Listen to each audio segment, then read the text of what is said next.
آج ہم بات کریں گے 2022 میں آئے ایک سروائیول مووی کے بارے میں، جو کہانی ہے جین اور پول نام کے آدمی کی، جو پلین کریش کے بعد برفانی پہاڑی میں پھنس جاتے ہیں۔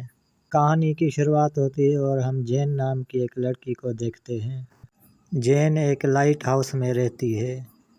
جب جین چھوٹی تھی تو اس کے فادر نے سوسائڈ کر لیا تھا، اس کی وجہ سے جین ڈپریشن میں چلی گئی تھی۔ تب سے جین اس بیماری سے جوجھ رہی ہے اور وہ بھی مرنا چاہتی ہے۔ اس نے یہ طے کیا ہے کہ آنے والے کرسمس میں وہ سوسائڈ کر دے گی، کیونکہ کرسمس کے دن ہی اس کے ڈیڈ نے سوسائڈ کیا تھا۔ جین یہاں کافی ٹائم سے رہ رہی تھی، اس لیے یہ اس جگہ سے واقف تھی۔ اسے میڈیکل اسٹور کے پاسورڈ کے بارے میں بھی پتہ تھا۔ اس کے بعد وہ میڈیکل اسٹور سے بہت سی سلیپنگ کی دوائی لے لیتی ہے، اور وہ اگلے دن کرسمس تھا اور وہ کرسمس کے دن اپنے گھر جا رہی تھی، اور اس نے پلین میں سوسائڈ کرنے کا فیصلہ کیا تھا۔ ایئرپورٹ پر اس کی ملاقات ایک لڑکی سے ہوتی ہے، جو کہ بہت ہی زیادہ خوش لگ رہی تھی کیونکہ آج اس کی شادی تھی۔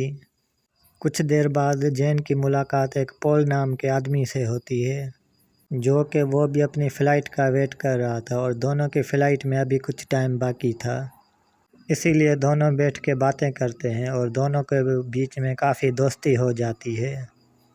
تبھی جین کو ڈاکٹر کا کال آتا ہے اور وہ پک نہیں کرتی ہے کیونکہ وہ ڈاکٹر کو بتائے بغیر چلی گئی تھی، اسی لیے ڈاکٹر اس کو واپس آنے کا کہتا ہے اور جین کہتی ہے میں کرسمس پہ گھر جا رہی ہوں۔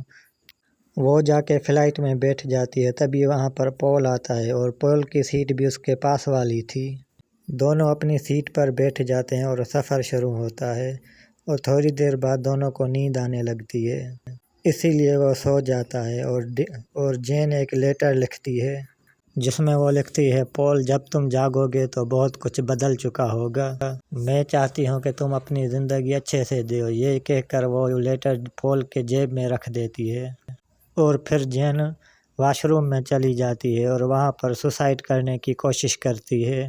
تبھی ایئر ہوسٹس دروازہ نوک کرتی ہے اور جین کو بولتی ہے کہ وہ جلدی باہر آ جائے اور سیٹ پر بیٹھ کر سیٹ بیلٹ باندھ لے، اور دوسری طرف پول کی بھی نیند کھل جاتی ہے۔ جب وہ دیکھتا ہے کہ جین وہاں پر نہیں تھی، وہ بہت پریشان ہو رہا ہوتا ہے کیونکہ یہ پلین کریش ہو رہا تھا اور سب لوگ بہت چلا رہے تھے کیونکہ وہ سمجھ گئے تھے کہ یہ پلین کریش ہونے والا ہے۔ جین ابھی بھی واش روم میں تھی اور وہ جانتی تھی کہ پلین کریش ہونے والا ہے، اور پلین کریش ہو جاتا ہے۔ جین پریشان ہو کر ادھر ادھر دیکھتی ہے کہ یہاں پر ہر طرف پلین کا ملبہ پڑا ہوا ہے، ہر جگہ لاشیں پڑی ہوئی ہیں۔ تبھی جین کی نظر اس عورت پر پڑتی ہے جو چلا رہی تھی۔ یہ وہی عورت تھی جو جین کو ایئرپورٹ پر ملی تھی اور اس کی شادی ہونے والی تھی، لیکن اس کی چوٹ جان لیوا ہوتی ہے اور وہ اپنا دم توڑ دیتی ہے۔ یہ دیکھ کر جین کو بہت ہی صدمہ لگتا ہے کیونکہ وہ اولڈ لیڈی دماغ کی مریض تھی اور اس کی سانسیں پھولنے لگتی ہیں اور وہ ادھر ادھر بھاگنے لگتی ہے کیونکہ رات کا ٹائم تھا اور ٹھنڈ بھی بہت تھی۔ یہ پلین کے ایک حصے میں جاتی ہے جہاں پر اسے صرف لاشیں ہی پڑی ملتی ہیں۔ یہ دیکھ کر اسے بہت ڈر لگتا ہے کیونکہ اس پلین کریش میں وہ اکیلی ہی بچی تھی۔ اسے ایک آدمی کی آواز سنائی دیتی ہے جو ہیلپ کے لیے چلا رہا تھا۔ جین بھاگ کر اس آدمی کے پاس جاتی ہے اور اسے باہر نکالتی ہے۔ یہ آدمی اور کوئی نہیں، وہ پول ہوتا ہے، اور جین پول کو لے کر پلین کے ایک حصے میں جاتی ہے جہاں پر ہوا کم ہوتی ہے، اور وہ واش روم میں رہ جاتے ہیں کیونکہ وہاں پر ہوا بہت کم تھی اور پول کو اندرونی چوٹ لگی تھی۔ اور جب صبح ہوتی ہے تو جین باہر نکلتی ہے، تب اسے سمجھ آتا ہے کہ وہ برفانی پہاڑی میں پھنس چکے ہیں جہاں دور دور تک کسی بستی کا نام و نشان نہیں ہے۔ پول جین سے کہتا ہے کہ ہمیں یہاں سے چلتے رہنا چاہیے کیونکہ ہمارے پاس بہت ہی کم کھانا بچا ہے اور ہمیں نہیں لگتا کہ ہمیں اس پہاڑی پر کوئی اور ڈھونڈنے کے لیے آئے گا۔ جین کہتی ہے اگر تم جانا چاہتے ہو تو جا سکتے ہو، لیکن میں یہیں رہوں گی، اور پول وہاں سے چلا جاتا ہے۔ دراصل جین ابھی بھی سوسائڈ کرنے کی سوچ رہی تھی۔ وہ اپنے پاس ایک شیشے کا ٹکڑا رکھ لیتی ہے تاکہ وہ اس سے سوسائڈ کر سکے، اور تھوڑی دیر بعد جین اپنا مائنڈ چینج کر لیتی ہے اور پول کے ساتھ جانے کے لیے راضی ہو جاتی ہے، اور دونوں دھیرے دھیرے پہاڑی سے نیچے اترنے لگتے ہیں کیونکہ انہوں نے راستے میں کافی مشکلوں کا سامنا کیا تھا اور اپنا سفر جاری رکھا۔ پول ہمیشہ اس کو ہمت دیتا تھا اور اس کا سفر جاری رکھنے میں اس کی مدد کر رہا تھا۔ چلتے چلتے ایک جگہ ایسی آتی ہے جہاں سے نیچے اترنا ناممکن تھا، تو پول کو ایک آئیڈیا آتا ہے اور وہ پہاڑی سے پیڑ پر جمپ لگاتا ہے اور وہ جین کو بھی جمپ لگانے کے لیے کہتا ہے اور وہ دونوں سرکشت نیچے آ جاتے ہیں۔ جین کہتی ہے کہ ہمیں آرام کرنا چاہیے، پر پول کہتا ہے کہ ہمیں چلتے رہنا چاہیے، اور یہ کافی دور چلنے کے بعد جین کافی تھک چکی تھی اور وہ آرام کرنا چاہتی تھی۔ پول کو ایک جگہ ملتی ہے رہنے کے لیے اور وہ جین کو آواز لگاتا ہے کہ آج ہم یہیں رہ سکتے ہیں۔ تبھی جین کی طرف ایک برفانی تودہ گرتا ہے جو پول دیکھ لیتا ہے۔ اس سے پہلے وہ کچھ کر پاتے جین اس برفانی تودے میں پھنس جاتی ہے۔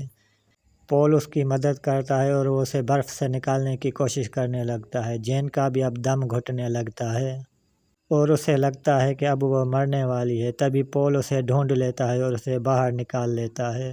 جین ٹھنڈ کی وجہ سے جم چکی تھی اور پول اسے لے کے اس جگہ میں اندر چلا جاتا ہے اور اس کو اندر جا کے لیٹا دیتا ہے۔ تھوڑی دیر بعد جین کو بھی ہوش آتا ہے اور وہ پول کا شکریہ ادا کرنے لگتی ہے۔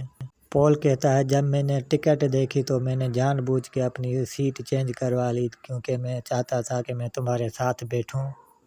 وہ کہتا ہے جب میں نے تمہیں پہلی بار ایئرپورٹ پر دیکھا تب سے ہی میں تمہیں لائک کرنے لگا تھا، اور وہ پول کو سب کچھ سچ سچ بتا دیتی ہے کیونکہ وہ کرس مرس سے نفرت کرتی ہے کیونکہ اسی دن اس کے ڈیڈ نے سوسائڈ کیا تھا، اور وہ یہ بھی کہتی تھی کہ وہ بھی اس دن سوسائڈ کرنے کی تیاری کر رہی تھی۔ اب پول کی بھی طبیعت بگڑنے لگتی ہے کیونکہ اسے بھی چیسٹ پر چوٹ لگی تھی۔ وہ چلنا تو چاہتا تھا لیکن جین اسے ایک رات یہیں پر رکنے کے لیے کہتی ہے تاکہ پول کو تھوڑا آرام ملے اور وہ دوبارہ چلنے کے قابل بن سکے۔ اگلی صبح وہ پھر سے چلنے لگتے ہیں۔ بہت ہی دشوار راستہ طے کرنے کے بعد وہ ایک جگہ پہنچتے ہیں اور پول کی حالت اب بگڑنے لگتی تھی، اس کو چلنے میں بھی دشواری پیش آ رہی تھی، اور وہ دونوں کوشش کر کے چلنے لگتے ہیں اور دل ہی دل میں یہ جانتے تھے کہ ان کے بچنے کے چانس بہت ہی کم ہیں۔ چلتے چلتے پول ایک ریوڑ کو دیکھتا ہے اور وہ بہت ہی خوش ہوتا ہے اور جین کو بتاتا ہے کہ ہم اب کسی بستی کے بہت ہی قریب ہیں، اور اچانک پول کا پاؤں پھسل جاتا ہے اور وہ نیچے گر جاتا ہے، بہت ہی زیادہ زخمی ہو جاتا ہے، اور پول جین کو کہتا ہے کہ تم یہاں سے چلی جاؤ اور اپنی جان بچاؤ، لیکن جین اس کی بات نہیں مانتی اور اس کی مدد کرنے لگتی ہے۔ وہ پول کے ٹوٹے ہوئے ہاتھ کی ہڈی کو صحیح کرتی ہے اور اسے کچھ دوائیاں کھلا دیتی ہے جس سے اسے درد میں تھوڑا آرام ملے، اور پول کو ساتھ لے کے نکل پڑتی ہے اپنے سفر پر، اور جہاں رات ہوتی ہے وہ پول کے ساتھ وہیں پر سو جاتی ہے۔ اگلی صبح وہ پھر سے سفر کی جانب روانہ ہوتے ہیں اور پول کو خون کی الٹیاں ہو رہی تھی، وہ بہت ہی کمزور ہو چکا تھا، اسے چلنا بھی مشکل ہو رہا تھا۔ پول جین کو کہتا ہے تم میری فکر مت کرو، تم یہاں سے جاؤ اور میرے لیے کوئی مدد لے کر آؤ، اور پول کو وہیں پہ سلا کر وہ دوسری جانب مدد کے لیے جاتی ہے اور پول کو بولتی ہے کہ وہ اسے پیار کرتی ہے اور اس کو کس کرنے لگتی ہے اور کہتی ہے کہ میرا انتظار کرنا، میں جلد ہی واپس آؤں گی مدد لے کے۔ یہ کہہ کر وہ وہاں سے چلی جاتی ہے۔ اب اسے جنگل کے بیچ سے جانا تھا اور اب وہ بالکل ہی اکیلی تھی۔ تبھی اسے کچھ آواز سنائی دیتی ہے اور وہ پیچھے مڑ کر دیکھتی ہے کہ وہاں پر ایک بھیڑیا تھا، اور دیکھتے ہی دیکھتے بھیڑیا اس پر حملہ کر دیتا ہے اور اسے کاٹ لیتا ہے۔ تبھی جین کے جیکٹ سے وہ شیشے کا ٹکڑا گرتا ہے اور وہ ٹکڑا اس بھیڑے میں اندر ڈال دیتی ہے اور بھیڑیا وہیں پر مر جاتا ہے۔ پر اس بیچ میں جین کو بھی بہت چوٹیں آئی تھی اور وہ اسی بیچ میں ندی کو پار کر کے ایک روڈ پر پہنچ جاتی ہے اور وہیں پر بے ہوش ہو جاتی ہے۔ جب اسے ہوش آتا ہے تو وہ ایک ہاسپٹل میں تھی اور اسے پول کی بہت یاد آتی ہے اور وہ وہاں پر چلانے لگتی ہے، پر ڈاکٹر اسے کہتا ہے کہ اسے آرام کی ضرورت ہے اور وہ پھر سے وہیں پر بے ہوش ہو جاتی ہے۔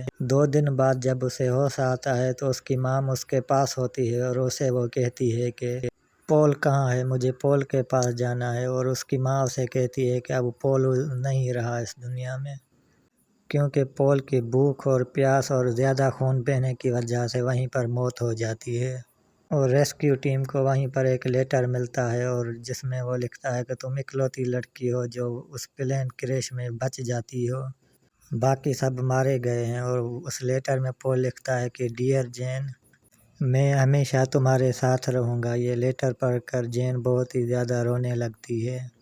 جین ہمیشہ سے سوسائڈ کرنے کی کوشش کرتی تھی، اب اسے سمجھ آ چکا ہے کہ زندگی کسے کہتے